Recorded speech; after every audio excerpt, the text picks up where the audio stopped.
Ciao amici e bentornati in questo nuovo video. Nel video di oggi vi voglio far vedere le piante che mi sono rimaste. Sono infatti quelle che ho deciso di non vendere per n ragioni. La prima e forse la più importante è perché ci sono veramente affezionata. Al momento mi trovo a Milano, sono a casa di mia madre, per ragioni di spazio mi sono dovuta adeguare diversamente. Ho disposto le piante su un mobiletto dell'IKEA comodissimo che adesso appunto vi faccio vedere. Le piante non sono tantissime, sono dei ciclamini. Come ben sapete a me i ciclamini piacciono tanto, però sono quelle a cui tengo maggiormente. Iniziamo proprio da un Camacciparis obtusa. Non è una pianta che ha qualcosa di speciale se non che è tra le mie preferite, è uno dei pochi sempreverdi che mi piacciono veramente e che quindi anche per la sua difficile reperibilità nel mercato ho deciso di tenere. Continuiamo poi con una foresta, un boschetto di aceri tridenti e una Stevarzia monadelfa. Anche in questo caso non so se vi ricordate, la Stevarzia monadelfa ha fatto parte di un video che ritrovate sul canale. Era una pianta che mi era stata regalata da Francesco di Sazuki Bonsai, che saluto. È proprio per questo motivo che ho deciso di conservare questa Stevarzia con me. Il boschetto, a dir la verità, era composto da 4-5 piante,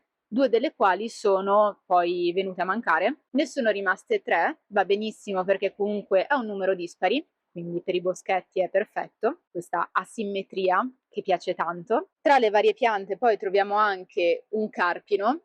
Questo carpino mi era stato dato da Elio Piccin. Ho deciso poi di tenere qualche piccolo acerino.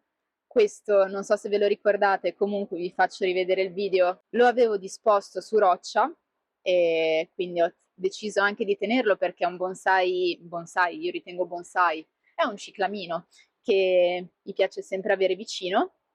Ci sono anche diverse talee di acero. Ho deciso anche di tenere la rosa del mio amico Carlo. Adesso in questo momento sta perdendo le foglie perché giustamente siamo in inverno, e tra le rose ho deciso anche di tenere questa rosa Banskia.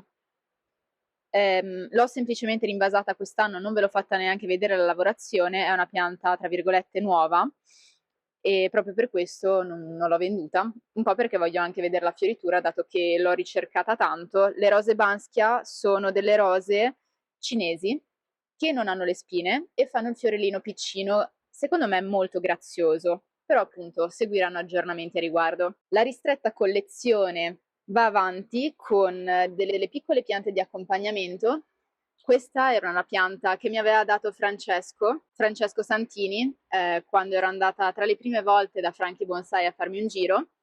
Da una piccola talea sta venendo fuori un graziosissimo cespuglio, sono molto contenta, ho deciso di tenere la piantina perché un po' mi ricorda il tempo trascorso in Toscana. Tra le piante sempre toscane c'è questa, che è una zelkova, un olmo che doveva essere buttato, non so se vi ricordate il video, ma è uno dei primissimi sul canale e per queste ragioni ho deciso di tenere la pianta, anche perché mi piace molto come sta crescendo, come si sta evolvendo lentamente. Davanti a lei c'è questo. Questa è una scilla ed è carinissima, fa il fiore che è blu, proprio un bel blu, e va in contrasto col rosso degli aceri d'esogio. Bellissimo, veramente meraviglioso. Ho deciso anche tra le caducifoglie di tenere quell'acero che avevo di recente acquistato sempre da Francesco di Sazuki Bonsai. Mi trovo molto bene ad acquistare piante da lui. Concludiamo il giro delle piante con delle new entry. Ho infatti diversi Prunus mume, detti anche ume, albicocchi giapponesi che ho acquistato in Italia. No, non me li sono messi in valigia quando sono andata in Giappone, lo giuro. La tentazione era forte, ma ho evitato. Ho un po' di piantine che però vanno sistemate.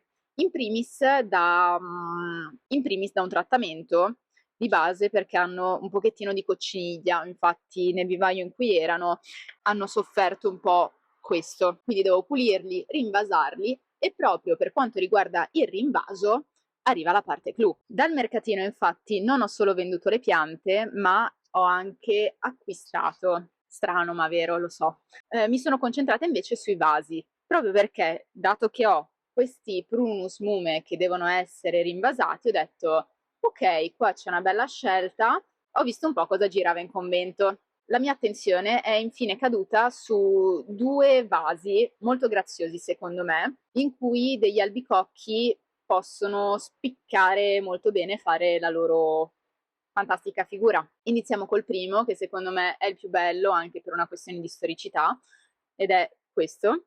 Adesso ve lo faccio vedere meglio nel video. Questo è un vaso giapponese, a mio parere meraviglioso. Poi quale, non lo so, lo sceglieremo strada facendo, perché voglio dedicare diversi video alla lavorazione degli albicocchi, essendo piante rognose e dal carattere forte. Sapete bene che i prunus fanno parte della famiglia delle rosacee, hanno anche la fantastica caratteristica di scartare i rami, così. Ti piaceva quel ramo? Andato, non lo vedi più. No, signore! E proprio per questo motivo mi piacerebbe approfondire un po' il mio rapporto con questo tipo di piante, motivo per il quale ne ho comprate diverse e le sto studiando un po' anche semplicemente sulla questione fioritura, gemme da fiore e gemme da foglia. Vi piacerebbe un video a riguardo? Secondo me potrebbe essere interessante perché ci sono delle belle distinzioni e per quanto riguarda queste piante si capisce bene la differenza. Tornando ai vasi, altro vaso che ho comprato proprio immaginandomi un bellissimo albicocco giapponese dentro è questo. Questo è un vaso esagonale, non giapponese, ma bensì prodotto da un'italiana, quindi donna, di nome Tatiana. Aveva dei vasettini bellissimi al mercatino, la mia attenzione è caduta proprio su questo. Altra questione, dato che queste sono le piante, questo è lo spazio, non ho più il giardino come invece avevo giù in Toscana, mi sono dovuta regolare anche su un paio di aspetti essenziali, quale l'innaffiatura. Annaffiare è abbastanza complicato in queste situazioni. Uno, la qualità dell'acqua. La qualità dell'acqua a Milano è un po' ostica perché non è delle migliori, è dura e quindi mi sto ancora regolando. Ho acquistato un annaffiatoio, sono andata da Crespi a Milano, ho fatto un video semplice, molto veloce a riguardo, però sì, sono andata da loro a comprarlo. Per quanto riguarda invece la concimazione, che avverrà poi nella stagione vegetativa, mi sono sempre affidata a questi piccoli contenitori che secondo me sono molto graziosi e mantengono l'ambiente ordinato. Non sono una maniaca del controllo, ma quasi.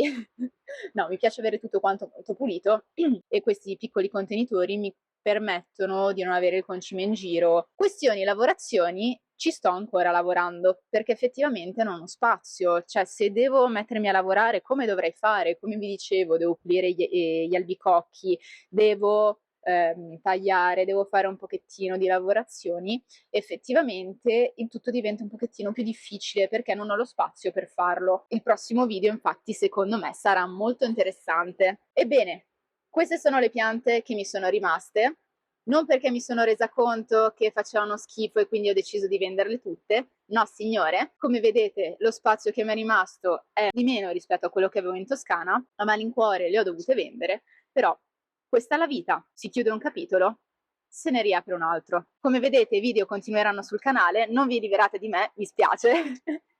Noi ci vediamo a un prossimo episodio. Ciao!